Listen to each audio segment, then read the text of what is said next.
Welcome to the 7th Montana Teacher Librarian Digital Media Blast. I'm Colette Bartow, wearing my hat as OPI School Library Specialist for this afternoon's brief presentation and discussion.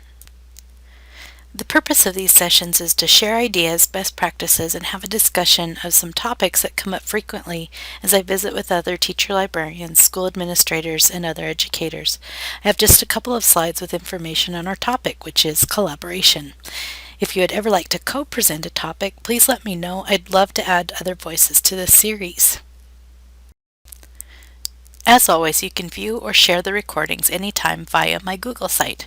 A PDF of the slides for each presentation is also posted on the site. You can sign up for this series as a Montana Digital Professional Learning course that you can watch and interact with for OPI renewal units. 5 renewal units can be earned by watching the videos and posting to a discussion question for each part of the series. Learn and earn at your own pace. We have 2 more sessions scheduled before June. The topics are not set in stone, so if you want to propose a topic, please submit a topic via the speaker form on the Google site. Now let's get on with the topic, collaboration. Collaboration is kind of a dirty word in my professional dictionary. It's a word that by definition makes me uncomfortable. It's kind of like that bag of potatoes that you forgot about in the back of the cupboard that you discover by smell and then have to deal with the reality of what it looks like. Collaboration has been held up over several iterations of standards for school library programs as the height of organizing principles, from before information power and through the current versions of the American Association of School Librarians Empowering Learners Guidelines for School Library Programs. But what does collaboration really mean? In my own life as a teacher librarian, each year I would set a goal to collaborate with 100% of the staff in my school. In 13 years, I never met my expectation for collaboration. That basically meant co-planning and teaching a unit with every teacher in my building. By the numbers of 1 teacher librarian to about 20 staff, it might have been doable if teaching units were my only responsibility. My definition of collaboration got in the way of recognizing the many types of collaboration that I was successful with and how those successes actually strengthen student outcomes. So I think it is important to talk about what your definition of collaboration is and what it actually looks like in your school. The definition that has helped me realize how vast the range of collaborative activities is focuses on the give and take of effort and resources that move a group toward a shared vision and actions. Collaboration can look and feel like a variety of things. It could be the tug-of-war, kind of who's in charge, with the teacher librarian bending over backward to make it all work. Or we can begin to look at how collaboration can be engaging in productive partnerships, bringing your strengths and a well-articulated plan to make sure that information and technology literacy is delivered. And ultimately, we want to look at collaboration as that shared problem-solving model, essentially a professional learning community that has a need for effective leadership and that provides expert and peer assistance to improve instruction and learning outcomes. I think Gail Dickinson in the School Library Management 7th edition says it really well. In my mind, collaboration has always been associated with supporting students or supporting teachers, supporting the school. But the way Gail phrased it is that the purpose is to strengthen, to really leverage those relationships, those collaborative opportunities to strengthen the overall learning outcomes for students. So ultimately, I think collaboration for school libraries has to ensure the promise that all students are effective users and producers of ideas and information. I have a couple more things to share in that regard. One of the most important ways that school libraries strengthen student learning is through building students' information and technology literacy skills from early grades on through to high school. This is a critical focus if we want to make good on the claim that school libraries grow lifelong learners and students who are prepared for college and career. We need to look at the vertical preparation of students from kindergarten and beyond, and also have those conversations with leaders, teacher leaders, district and school leaders at all levels about what they need from each lower level and how we can all work together to build not just those strong pilings or foundations that hold the bridge up, but that strong arch that brings students from where they come to us to where they want to go later in life.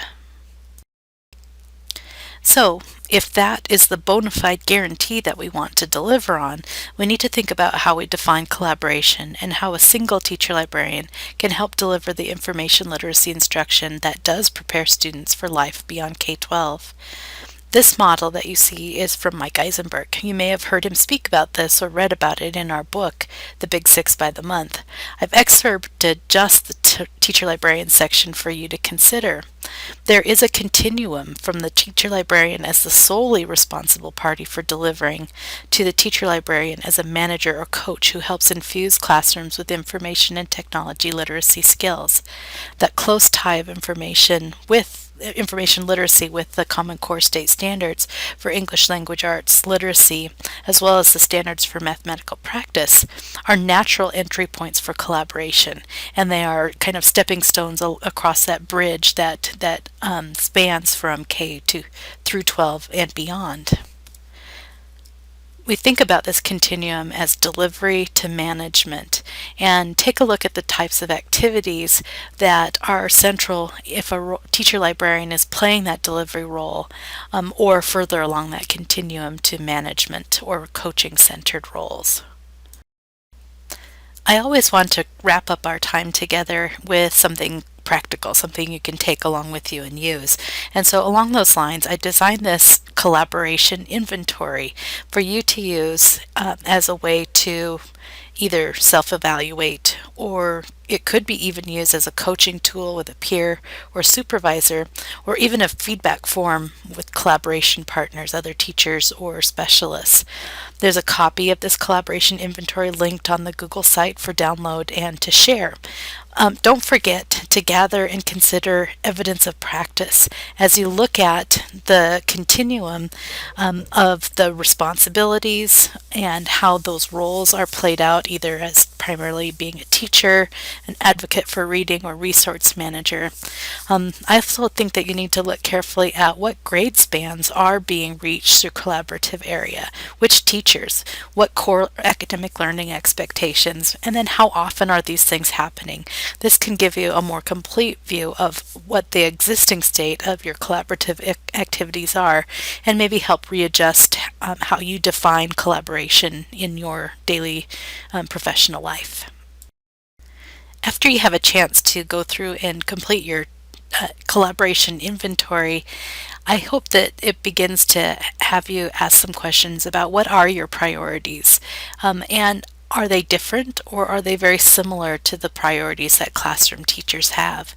I think one of the areas that we can all look at is the implementation of the Common Core state standards.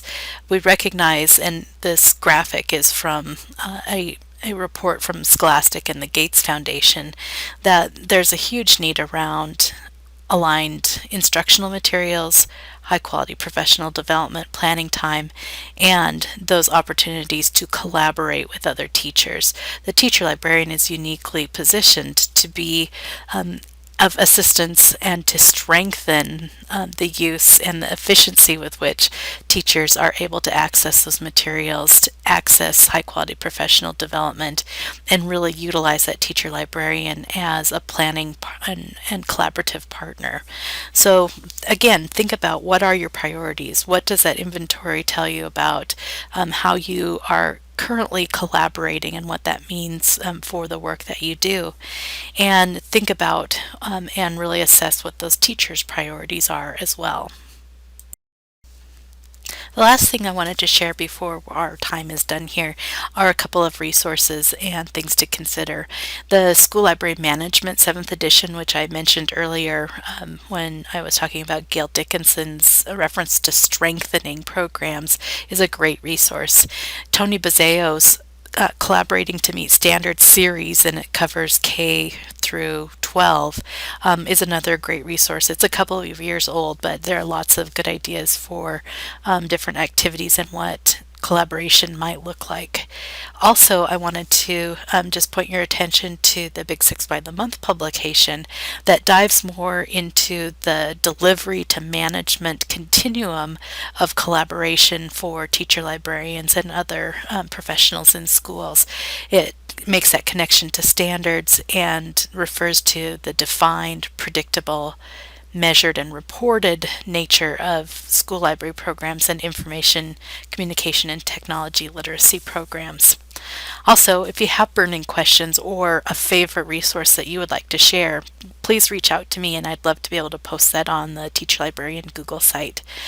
The last thing that I wanted to point out to you in terms of a resource is the School Library Research Journal that comes from the American Association of School Librarians. The link that I have here is an example of an article that is for pre-service teacher librarians, but it does focus on building instruction around science content that is collaborative. So just another great resource, and you can easily search for more pertinent research articles through that database.